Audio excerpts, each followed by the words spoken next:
orang Islam itu menyanyikan lagu-lagu agama lain. Ini apakah nanti bisa dikatakan keluar dari batasan toleransi ataupun seperti apa ya?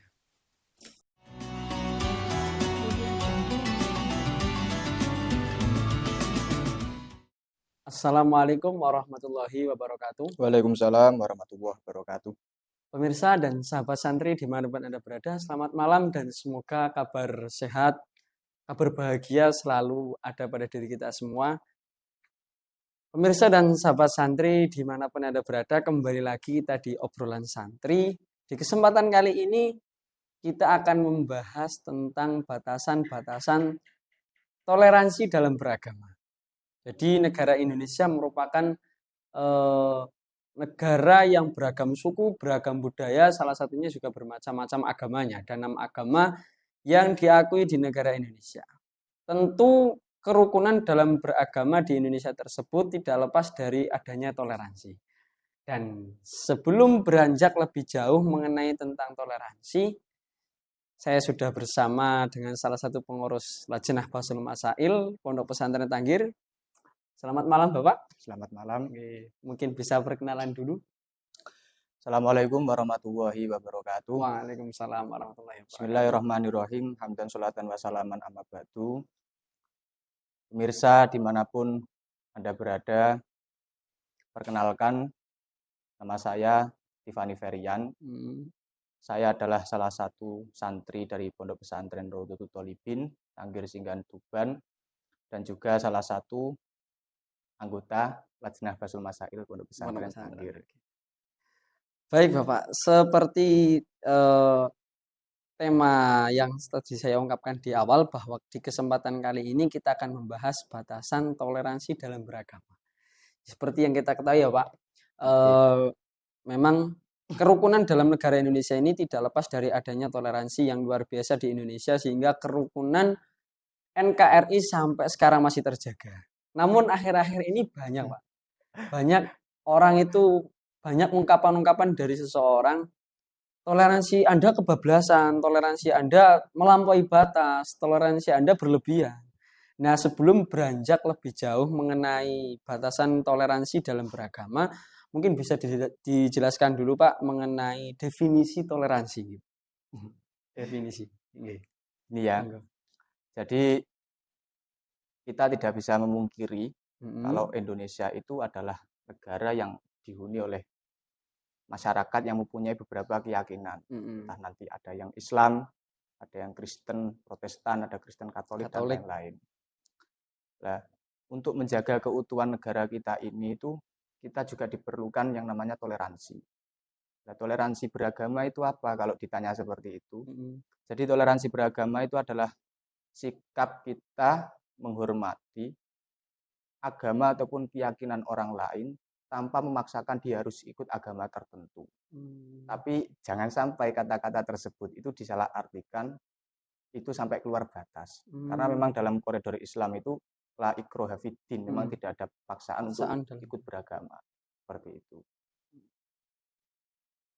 Itu tadi definisi toleransi. Kemudian ya akhir-akhir ini juga ramai tadi ungkapan toleransi berlebihan, toleransi kelewat batas. Nah, sebenarnya batasan seseorang bertoleransi dalam beragama itu bagaimana Pak? Agar orang itu tahu koridor-koridor toleransi batasannya. Mungkin bisa dijelaskan. Jadi gini, memang dalam bermasyarakat kita nanti disuguhkan dengan banyak orang-orang yang punya keyakinan-keyakinan yang aneh-aneh. Maksudnya yang aneh-aneh itu tidak sesuai dengan keyakinan kita. Katakanlah kalau kita itu beragama Islam, kemudian kita punya tetangga yang agamanya non-Muslim. Itu kan nanti sebuah fenomena yang aneh nanti ketika kita berada di tengah-tengah masyarakat. Nah, untuk menghargai keyakinan mereka, ya sudah kita biarkan mereka melaksanakan ibadah yang mereka jalani, biarkan mereka melakukan ritual-ritual yang mereka yakini di keyakinan mereka, kita nggak usah ikut campur. Jadi batasan toleransi itu cukup seperti itu. Kita nggak usah memburu-berdir ketika dia beribadah. Katakanlah dia sedang beribadah di gereja, ya nggak usah dibom. Nggak usah dibom. Itu sudah bisa dikatakan toleransi. Kalau kita sampai ikut andil, sampai istirok, itu nanti kalau dalam kitab-kitab fikih itu bisa dikatakan berdosa. Karena nanti tazayyi bizayyil kufar, entah nanti tujuannya itu mailan ila dinihim atau hanya sekedar tasabuh, itu hukumnya tetap haram. Ada itu di buku ya. Walaupun nanti tidak sampai mailan itu sudah sampai mailan karena itu sudah tasabuh bil kufri itu sudah. Jadi intinya memang kita disuguhkan fenomena seperti itu, tapi kita nggak usah ikut campur. Ya agamanya mereka ya agamanya mereka, kita urusi dengan keyakinan kita. Makanya nanti banyak ulama yang mengatakan oke, toleransi, tapi lakum dinukum waliyadin. Seperti itu, konteks yang lebih aman. Berarti sederhananya berarti batasan toleransi itu cukup kita membiarkan mereka. Karena nanti kalau kita ikut campur itu malah membahayakan kepada diri kita sendiri. Nanti kita entah berdosa, entah sampai tercebur dalam jurang kekufuran. Itu nanti kan bisa membahayakan akidah ataupun iman kita sendiri. Karena kan dalam orang muslim itu tetap ada yang namanya kewajiban bagi masing-masing orang. Yang ada di dalam kitab Jawharatut Tauhid itu ada bait seperti ini, wa hifdzu dinin summa nafsin mal nasab wa misluha aklun wa irdun qad wajib. Jadi bagi setiap masing-masing orang Islam itu wajib menjaga agamanya. Seperti itu. Berarti atas dasar itu kita ya toleransi kita cukup tadi. Tidak mengganggu mereka saat beribadah. Itu tadi mengenai batasan toleransi sesuai dengan kitab-kitab yang di literatur fikih. Kemudian yang ketiga Pak, ini juga akhir-akhir ini juga ramai mengenai orang Islam itu menyanyikan lagu-lagu agama lain. Ini apakah nanti bisa dikatakan keluar dari batasan toleransi ataupun seperti apa ya? Dia melakukan, tadi kan salah satu nyanyian kan termasuk identitas dari agama lain. Nah, pendapat Bapak mengenai tadi salah satu identitas dari agamanya adalah dalam bentuk nyanyian tadi. Jika orang dia menyanyikan lagu agama lain dengan bahasa-bahasa mereka, terus kan rame diunggah di TikTok, rame diunggah di YouTube. Nah, pendapat Bapak Pak mengenai menyanyikan lagu agama lain dengan bahasa-bahasa mereka yang mungkin tidak tahu artinya, tapi mereka menyanyikan lagu agama lain. Entah nanti keluar dari sampai melintas ke jalur kekufuran atau tidak. Nah, menurut Bapak gimana? Apakah keluar dari batasan toleransi atau tidak? Masalah nyanyian tadi, Pak. Gini, kalau masalah musik sendiri dalam konsep Islam dari fikih kan juga masih khilaf. Ada yang ulama yang memperbolehkan, ada yang ulama juga agak keras tidak memperbolehkan. Nanti kalau yang memperbolehkan itu dengan catatan musiknya itu mengandung hal-hal yang berunsur waktu. Pusing ulama-ulama yang agak lemes, agak tolerir dengan musik. Dan juga ulama yang mengharamkan itu ketika nanti musik disertai dengan hal-hal yang diharamkan. Misal ketika nanti musik dibarengi dengan minum-minuman keras, itu kan juga tidak diperbolehkan. Menurut Imam Ghazali salah satunya yang berpendapat. Nah, tergantung nanti dari pemirsa itu mempunyai asumsi bagaimana ketika itu termasuk hal yang diharamkan. Berarti nanti ya mendengarkan musik tersebut itu juga hukumnya tidak diperbolehkan. Karena nanti ketika kita menyanyikan lagu-lagu rohani dari agama lain, itu nanti bisa dikhawatirkan ikut tazayyi bizayyil kufar, ikut simbol ataupun identitas dari agama lain atau keyakinan lain. Jadi nanti entah itu termasuk penistaan agama atau dia itu termasuk kufar, ya tergantung nanti pemirsa menilainya seperti apa. Kalau literatur fikih memandang seperti itu. Berarti kalau literatur fikih memandang tetap keluar dari konteks toleransi. Karena tadi tazayyi bizayyil kufar. Jadi itu tadi Pak, di definisi toleransi, batasan seseorang dalam bertoleransi dan juga mengenai masalah nyanyian lagu agama lain. Mungkin Bapak punya pesan yang disampaikan untuk masyarakat di luar sana demi menjaga kerukunan di NKRI ini, ya, menjaga kerukunan di NKRI tanpa keluar dari batasan toleransi. Mungkin ada yang disampaikan. Untuk menjaga toleransi, ya kita juga gimana ya Pak?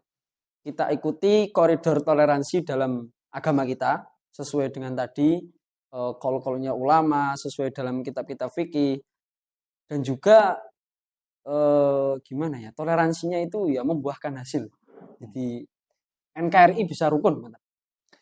Jadi begini, kalau yang ditanyakan itu masalah keagamaan ataupun agar menciptakan kerukunan di tengah perbedaan agama kita dengan orang yang lain, kita itu harus tetap menjaga yang namanya ketentuan-ketentuan atau sistem hukum dari agama kita ataupun fikih-fikih agama kita. Ya ketika mereka melaksanakan ibadah seperti tadi, mereka melaksanakan ritual yang memang diharuskan di keyakinan mereka, ya sudah, itu nggak usah kita ikut campur, kita nggak usah mengganggu mereka, kita nggak usah ikut andil dalam ritual mereka, karena kita itu juga punya hukum sendiri. Ya, hukum sendiri. Jadi kita jaga diri kita sendiri, baru nanti kita ngurus orang lain. Ngurus orang lain. Jadi intinya kita itu tetap kena kitab wajib menjaga agama kita, karena tadi yang seperti ada di Jawharatul Tauhid itu wahidudinin suma nafsin mal nasab wa mithluhu aqlun wa irdun wajib. Kita tetap wajib menjaga agama kita. Karena itu termasuk maqasidus syariah. Tujuan-tujuan syariat itu apa? Menjaga agama, menjaga nyawa, menjaga harga diri dan lain-lain. Jadi syariat itu bukan kok galak, bukan kok galak. Tapi memang itu kembalinya itu tetap kepada diri kita sendiri. Kembalinya itu tetap kepada diri kita sendiri. Ya hanya persepsi masyarakat yang nggak tahu kan kesannya syariat itu galak, terus terlalu ketat hukumnya. Kalau yang nggak tahu nih Pak, kalau yang nggak tahu. Maklum nggak tahu. Baik pemirsa dan sahabat santri, masyarakat di seluruh Nusantara dimanapun Anda berada, itulah tadi sedikit mengenai toleransi dalam beragama yang harus kita jaga di negara kesatuan Republik Indonesia, karena negara Indonesia merupakan negara yang terdiri dari 6 agama yang harus kita jaga mengenai toleransinya. Namun kita harus tahu dan juga melaksanakan batasan-batasan toleransi dalam beragama, khususnya toleransi di aturan agama Islam gimana, kita harus memahami ke arah itu. Jadi tadi seperti yang beliau Bapak Tifani Ferian sampaikan, bahwa batasan toleransi seseorang dalam beragama, kita cukup membiarkan ya Pak. Kita cukup membiarkan mereka melakukan ibadah mereka. Jangan sampai kita kok melakukan ritual yang sama, ikut andil, misal jualan salib, ikut andil di ritual-ritual agama lain seperti itu. Mungkin ini Pak, terima kasih atas luangan waktunya di obrolan santri kali ini. Semoga bermanfaat dan semoga negara kesatuan Republik Indonesia tetap kerukunannya tetap terjaga dengan adanya toleransi. Amin amin Allahumma amin. Terima kasih. Demikian, selamat malam. Assalamualaikum warahmatullahi wabarakatuh. Waalaikumsalam warahmatullahi wabarakatuh.